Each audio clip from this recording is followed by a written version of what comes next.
launch is truly just a number, especially for these two newest Century Tuna Superbods who are making a grand comeback in fitness today. Now, I'm pretty sure you guys are wondering who they are, so stick around and watch the space as we finally reveal who they are in today's media launch. The Best You Starts Now media launch was set to redefine what it means to have a dad bod with the transformation of the two newest ambassadors. Mr. Carlo Endaya, president of Century Pacific Food, emphasized the characteristics of a true superbod: aspiration, perspiration, and inspiration. So in 2020, we said that every bod can be a superbod. And that's true, you know why? So because to be a superbod, there are 3 characteristics that have to be present. Tignan nyo kung meron kayo nito. So what are the 3 characteristics of a superbod? Number 1, aspiration. Aspiration means you have a goal to make yourself healthier, to be a better version of yourself. So the second ingredient of a superbod is perspiration. So when you have your aspiration and then you perspire, you work hard to get to where you want to be. So yung third ingredient is inspiration. You have to be able to inspire others to also become healthier versions of themselves. So we're thrilled to unveil a campaign that inspires you to break free from limitations and embrace your full potential. So we're honored to introduce 2 remarkable individuals who, despite their many accomplishments, continue to strive for greatness. Ang dami na talaga nilang na-accomplish, pero naisip nila, sige, pasukan ko tong isa pang challenge na to become a superbod. Agamulak and Richard Gomez truly embody the purpose of the brand as they both step into their new chapters as the newest ambassadors to join the family. Agamulak, whose weight fluctuated during the pandemic, sees this challenge as a motivation to take better care of himself. Siguro sa lahat, madami makaka-relate ito, no, na mga overweight or struggling sa mga ganyan. It was difficult. Parang all these years, I was always in hiding. I would have been more busier if not for my weight. I hit 260, which ang dapat kong weight is 170. So now I'm down to 200. So I have 30 more to go. And sinabi nga namin, as a matter of fact, sinasabi ko kay Goma, sometimes nakaka-frustrate, parang sayang to. Ang ganda sana nito. Kung labas natin yun, nakahubad tayo. Di ba? Pero sabi namin, let's save that for next year. For Richard Gomez, becoming part of this campaign means showcasing to others how changing one's lifestyle can make a drastic difference in one's overall wellness. You know, we're not teenagers anymore. So yun yung inaamin namin, hindi na kami teenagers. Now, we're a little older than teenagers. So when the challenge came in, sabi namin, kaya ba natin to? And then if you keep on watching IG, if you keep on watching informations, the older you get, the more fit you have to be. Yes. Correct? That's true. Yes. That's absolutely so eating the right food, doing the proper exercises, keeping an active lifestyle is very important to longevity. Kasi yun naman yung gusto namin ni Aga eh.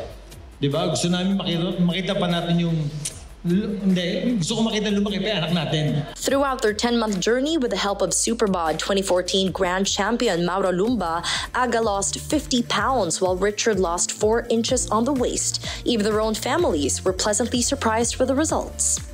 Gumuguhit pa lang ulit eh. Give us a little more time para lumabas pa sideways. Pababa pa lang eh. Kumukunti na eh. Di ba? Saka iba rin yung mga size ng pantalon natin. Pag nakita nyo.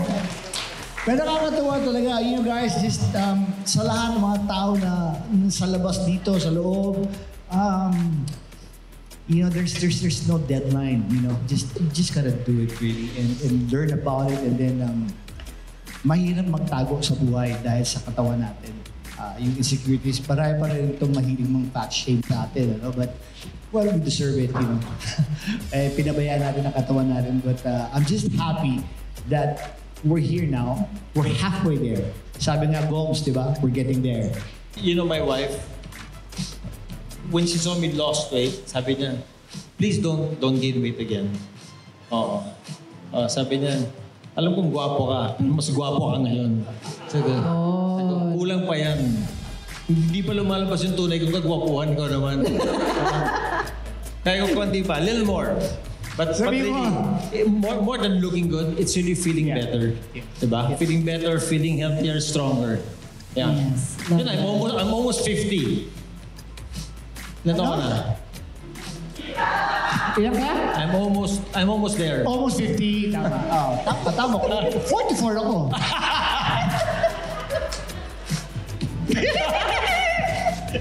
No, but really, I'm over 50.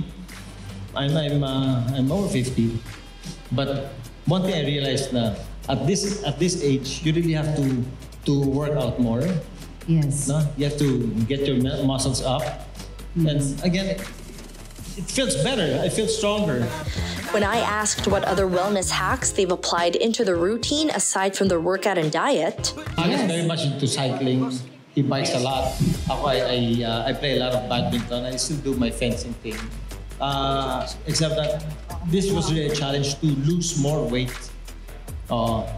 Kasi I reached a point na, yung mga 36 ko na pantalon, pinamigay ko na eh. Now you have to get them back. Pinamigay ko because lumaki na ako eh. Naging 38. Sabi ko, 38, bigat na nito ah.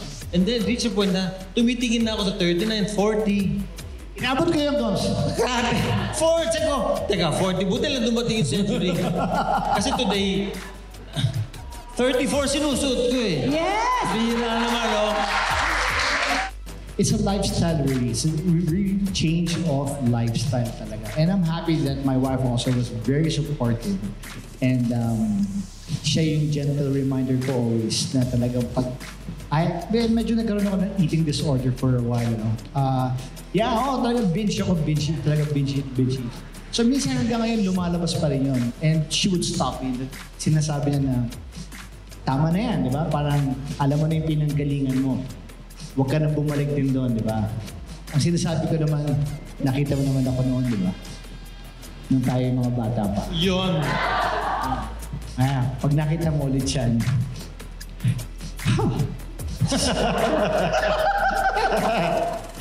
delikado tayo. Sabi ko, siguro yung mga asawa namin, sabi namin, gusto niyo ba talaga gumanda yung katawan namin? this campaign reminds us to take care of ourselves through fitness and health at every stage of our lives. The best time to start one's fitness journey is now. And that's a wrap for today's Media Launch in pursuit of being the best you ever as we finally introduce the two newest Century Tuna Superbods in the family who are veteran actors and fitness enthusiasts alike, Richard Gomez and Aga Mulak. Cheers to being the strongest you.